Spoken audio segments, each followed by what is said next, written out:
තිරුවන් සරණයි. ඉදංගල ශ්‍රී විෂ්ණු ගම්භාර දේවාලය.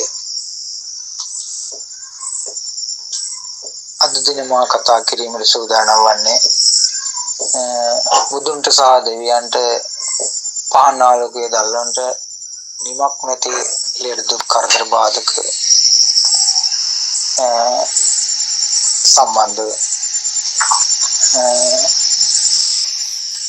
ඒතරම උදාහරණයක් හැටියට හිතමු ගමේ පන්සලේ ස්වාමීන් වහන්සේගේ උපන්දිනේ එනවා. ඒ උපන්දිනේ දාට දායක සභාවේ කට්ටිය කතා වෙනවා. අපි මේ ස්වාමීන් වහන්සේගේ උපන්දිනේ දාට උතුම් බුදු පියාණන් වහන්සේට සෙවණ දුන්නා බෝසත්තුන් වහන්සේට සීපත් කරමින් පොදු පූජා මාලාවක් තියලා ධර්ම දේශනාවක් කරන්නේ. ඇත්තටම ඒක හොඳ වැඩක්. එතකොට පැත්තක උළු කොංගාණි දෙකන සමහරක් අය කතා වෙනවා. මේකට දොස් පවරනවා. ආමුදුරන්ට මොකටද උපන්දින පාටි කියලා. එතනදී පව් පුරව ගන්නවා.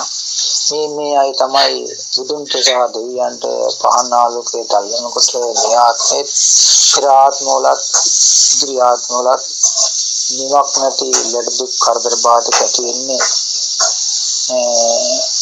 මේ අයට තමයි. බුදුන්ට සහ දෙවියන්ට පහන් ආලෝකයේ දැල්වෙන විට ලෙඩ දුක් ඇති වෙන්නේ මේ අයට තමයි.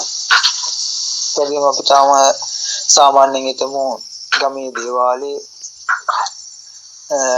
පින්කමක් උත්සවයක් තියෙනකොට ගමේ දේවතාවුන් වහන්සේ සහ සතරවරම් දෙවියන්ගේ පහන් මල්පලක් හදන විට අපි ඔයාලගෙන් වටමාරලියක් ගොක්කත් පුවක් මලක් පොල් මලක් ඉල්ලනවා.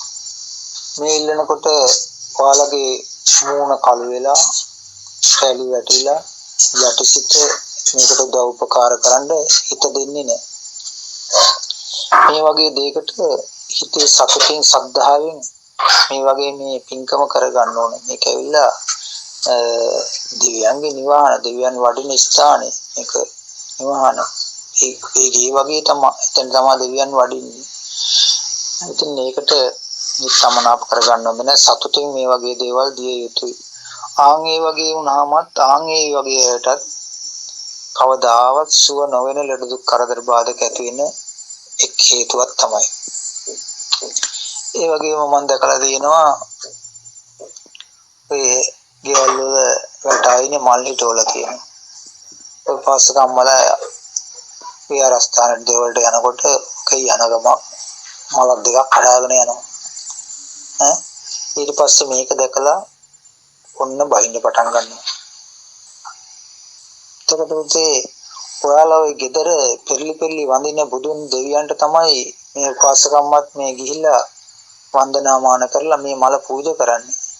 එතකොට ඔයාලට එදාට විහාරස්ථානට දෙවලට යන්න බැයි නම් මේ අම්මා මේ මල කරලා පූජා කරනකොට ඔයාලා සතුටු වෙන්න ඕන. ඒ උපාසකම්මට කියලා වෙනම බුදුන් කෙනෙක් වෙනම දෙවි කෙනෙක් නැහැ. ඔයාලා ඔය අදහන බුදුන් සහ දෙවියෝ තමයි ඒ අම්මත් අදහන්නේ. ඉතින් ඔන්න ඔය වගේ වැරදි තියෙනවා. මේවා පුතේ අපි හදා ගන්න ඕන. මේවා රහස්. ඒ දන්නේ නැති නිසා තමයි මේවා කියන්නේ. තරහට වෛරයට නෙමෙයි. ඉදිරියේදී මෙවැනි කාරණා සම්බන්ධව කතා කිරීමට සූදානම් වෙනවා. එතෙක් ඔබ සියලු දෙනාට තෙරුවන් සරණයි. යහපතක්ම වේවා.